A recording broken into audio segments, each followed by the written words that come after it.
Hi everyone, welcome to Kanithan YouTube channel. Welcome to Sounders IAS Academy.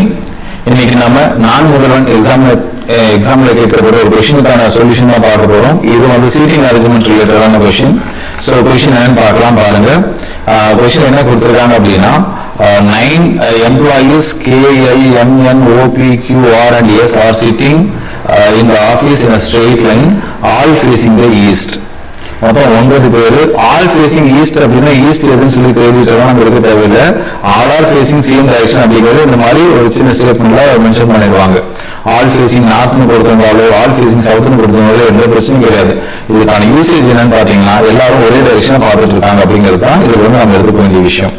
அப்ப இந்த statement எல்லாம் ஒண்ணுன்னா நம்ம பண்ணலாம். ஃபர்ஸ்ட் என்ன பண்ணணும்னா இந்த மாதிரி சம்ல குழுவை மட்டும் எழுதணும். எடுத்த உடனே நம்ம அரேஞ்ச் பண்ண ஆரம்பிச்சிடக்கூடாது. ஒரு குழுவை எழுதி முடிச்சுட்டு கடைசியாக தான் அரேஞ்ச் பண்ண ஆரம்பிக்கணும். ஃபர்ஸ்ட் நான் குழுவை மட்டும் எழுதுறேன் பாருங்க. O is third to the right of M அப்படின்னு இருக்கு பாத்தீங்களா.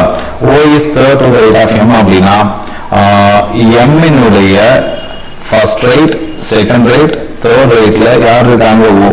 O is third to the right of M. M உடைய தேர்ட் ரைட்ல O இருக்காங்க. O is third to the right of M. இது முடிஞ்சிச்சு இல்லைங்களா? அடுத்த clue K is third to the left of P. P யோட third leftல தான் K இருக்காங்க. இதுதான் P. P யோட first left, P யோட second left, P யோட third leftல யார் இருக்காங்க? K.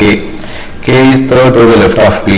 அடுத்தது Q is between P and S ன்னு சொல்றாங்க. அப்போ Q is between P and S. P க்கும் S க்கும் நடுவில் தான் Q இருக்காங்க.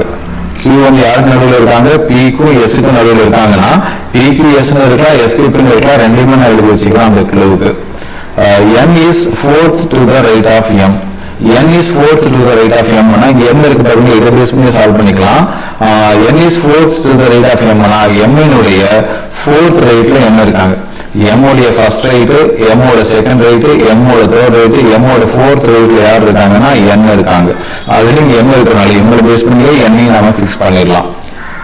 P is to the immediate right of N. N இனுடைய immediate rightல P இருக்காங்க. சோ இது சிம்பிளா முடிஞ்சிருச்சு. ஓகேங்களா?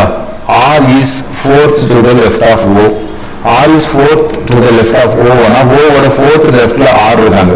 O உடைய first left, O ஓட second left, O ஓட third left, O ஓட fourth leftல யார் இருக்காங்க?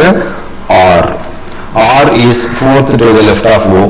அடுத்தது which of the following statement is not correct ன்னு சொல்லி கேட்டிருக்காங்க. சோ அவ்வளவுதான், குழுவெல்லாம் எழுதி முடிச்சாச்சு இல்லைங்களா? இப்போ நான் குழுவை யூஸ் பண்ணி ஃபில் பண்ண போறேன். இந்த இடத்துல மொத்தம் எத்தனை பேர் இருக்காங்க? 9 எம்ப்ளாயிஸ் இருக்காங்க. அப்போ 1 2 3 9 எம்ப்ளாயிஸ் இருக்காங்க. 1 2 3 4 5 6 7 இங்க 7 பொசிஷன்ஸ் தான் இருக்கு. ஆனா மொத்தம் 9 எம்ப்ளாயிஸ் இல்லையா? அப்போ P னா இங்க P பேஸ் பண்ணி P க்கு அடுத்தது Q, Q க்கு அப்புறம் S. ஏன் சார் இது வராதுன்னா கண்டிப்பா வராது. ஏன்னா P க்கு முன்னாடி Q, Q க்கு முன்னாடி S னா P க்கு முன்னாடி N ஓம் இருக்காங்க. அப்போ இது P க்கு S ல இந்த ரெண்டுல இது பாசிபிள் கிடையாது, இதுதான் பாசிபிள். அப்ப என்ன பண்ணலாம்? இதை நம்ம விட்டுட்டு இதை நம்ம எடுத்து போறோம். P க்கு அடுத்தது Q, Q க்கு அப்புறம் S. ஏன்னா P க்கு முன்னாடி இங்க வந்து ஆக்சுவலா N இருக்காங்க. P க்கு முன்னாடி Q வர முடியாது, அதனால இதை விட்டுட்டு P Q S ங்கிறதுனால P க்கு பக்கத்துல Q, Q க்கு பக்கத்துல S ன்னு போட்டுட்டோம். அடுத்தது இது ஓகே, இது யூஸ் பண்ணியாச்சு இல்லையா? K க்கு அப்புறம் 2 கேப் விட்டு P இருக்காங்க, இல்ல P க்கு 2 கேப் முன்னாடி K இருக்காங்க. P க்கு 2 கேப் முன்னாடி K.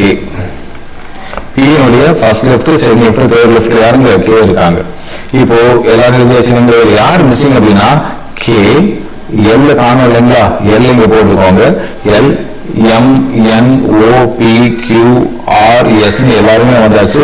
சோ இதுதான் நம்மளுடைய ஃபைனல் ஆன்சர். சோ இதுதான் நம்மளுடைய ஃபைனல் ஆன்சர். இதை பேஸ் பண்ணி இந்த क्वेश्चन எது கரெக்ட்னு சொல்லி நம்ம ஆன்சர் பண்ணனும். ஃபர்ஸ்ட் இது பாருங்க, R and S are sitting at the corners. R and S are sitting at the corners னா R உம் S உம் கார்னர்ஸ் தான் இருக்காங்க. ஆனா இது வந்து நாட் கரெக்ட்னு சொல்ல முடியாது. எது நாட் கரெக்ட்னு கேட்டிருக்காங்க இல்லையா? இது ஆக்சுவலா கரெக்ட். அடுத்தது Q is sitting fourth to the right of K. K ஓட fourth rightல Q இருக்காங்க. இவங்களோட first right, second right, third right, fourth right. K உடைய fourth right யார் இருக்காங்க? Q இருக்காங்க. ஆப்ஷன் C யும் கரெக்டா தான் இருக்கு. ஆப்ஷன் D பாருங்க, O is sitting between K and N. K வுக்கு N க்கு நடுவுல தான் O இருக்காங்க. இதுவும் கரெக்ட் தான். அப்போ இந்த செகண்ட் ஆப்ஷன் D பாருங்களேன், L is sitting third to the left of O. L is sitting third to the left of O னா O ஓட first left second left தான் L இருக்காங்களே தவிர third leftல கிடையாது. second leftல நீங்க இருந்திருக்கணும். அதனால எது நாட் கரெக்ட்னு சொல்லி கேட்டீங்கன்னா இதுல ஆப்ஷன் B தான் நாட் கரெக்ட். ஸோ இந்த ஆப்ஷன் B கிளிக் பண்ணிக்கலாம். ஓகேங்க, தேங்க்யூ. இந்த மாதிரி நீங்க இன்னும் லெசன்ஸ் நீங்க தெரிஞ்சுக்கணும் அப்படின்னா நம்மளுடைய கணிதன் யூடியூப் சேனலை சப்ஸ்கிரைப் பண்ணிக்கோங்க. Thank you so much.